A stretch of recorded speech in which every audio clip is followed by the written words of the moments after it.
one lifetime span of a person, a human being, which is dedicated to study, to shaping up the outlook, ideology, personality. No more, no less.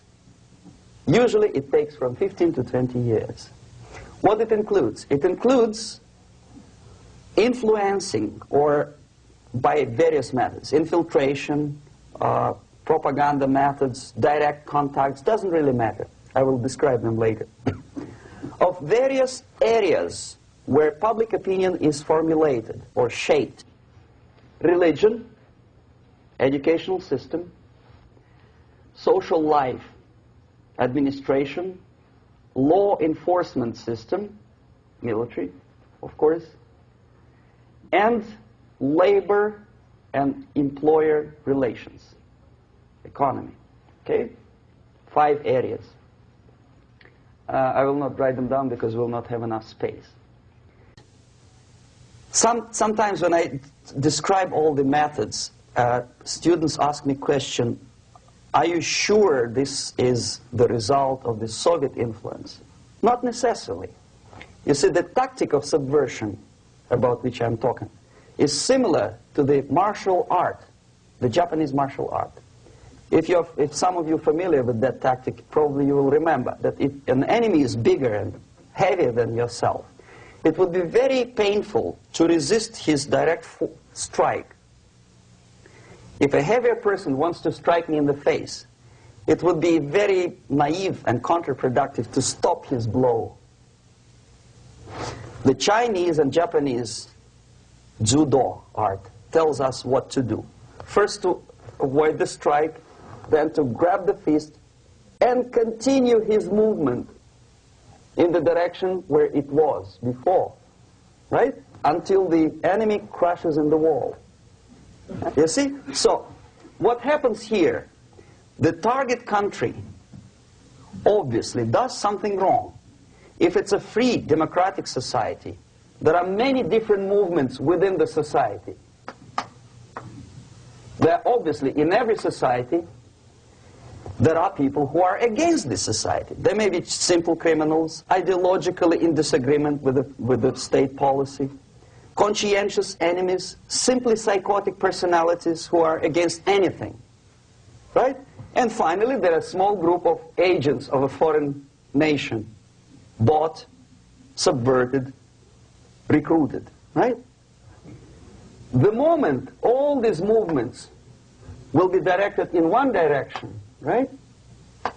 This is the time to catch that movement and to continue it until the movement forces the whole society into collapse, into crisis, right? So that's exactly the martial art tactic.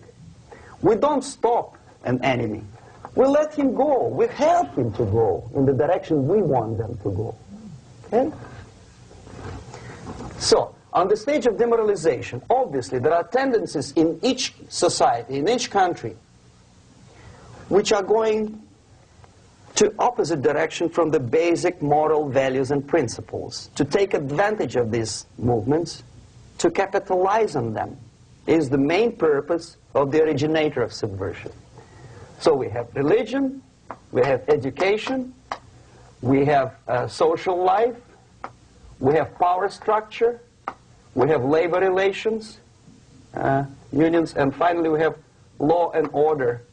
1, 2, 3, 4, 5, 6. Okay? These are the areas of application of subversion. What it means exactly? In case of religion, destroy it, ridicule it, replace it with various sects, cults, which bring people's attention, faith, whether it is naive, primitive, doesn't really matter. As long as the basically accepted religious dogma is being slowly eroded and taken away from the supreme purpose of religion, to keep people in touch with the supreme being, that serves the purpose. Therefore, replace accepted, respected religious organizations with fake organizations. Distract people's attention from the real faith and attract them to various different faiths. Education. distract them from learning something which is constructive, pragmatic, efficient. Instead of mathematics, physics, foreign languages, chemistry, teach them history of urban warfare, natural food, home economy, your sexuality, anything, as long as it takes you away. Okay? Social life. Replace traditionally established institutions and organizations with fake organizations. Take away the initiative from people. Take away the responsibility from naturally established links between individuals, group of individuals, and society at large, and replace them with artificially, bureaucratically controlled bodies. Instead of social life and friendship between neighbors, establish social workers institutions. People who are on payroll of whom? Society? No. Bureaucracy. The main concern of social workers is not your family, not you, not social relations between groups of people. The main concern is to get the paycheck from the government. What will be the result of their social work doesn't really matter. They can develop all kind of concepts to show to the government and to the people that they're useful. Okay, away from the natural links, power structure. Okay, the natural bodies of administration, which are traditionally either elected by people at large or appointed by elected leaders of society, are being actively substituted by artificial bodies. The bodies of people, groups of people, whom nobody elected. Never. As a matter of fact, most of the people don't like them at all, and yet they exist. One of such group is media. Who elected them? How come they have so much power? Almost monopolistic power on your mind. They can rape your mind. But who elected them? How come they have a nerve to decide what is good and what is bad for the elected by you, president, and his administration? Who the hell are they? Spiro Agnew, who was hated by the liberal left, called them a bunch of enfeebled snobs. And that's exactly what they are. They think they know. They don't. The level of mediocrity. In a big establishment like New York Times, Los Angeles Times, major television network, you don't have to be excellent journalist. You have to be exactly a mediocre journalist. That's easier to survive. There's no competition anymore. You have your good, nice income, $100,000 a year. That's it. Whether you are better or worse doesn't really matter anymore. As soon as you're smiling to the camera and do your job. That's it. No more competition.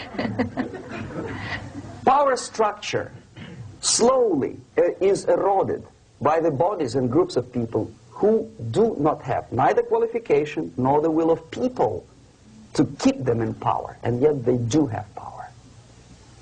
Okay. Together with that, there is another process. Law enforcement, law and order organization and structure is being eroded. For the last 20, 25 years, if you see old movies and new movies, you can see that in new movies, a policeman, an officer of the United States Army looks dumb, angry, psychotic, paranoid.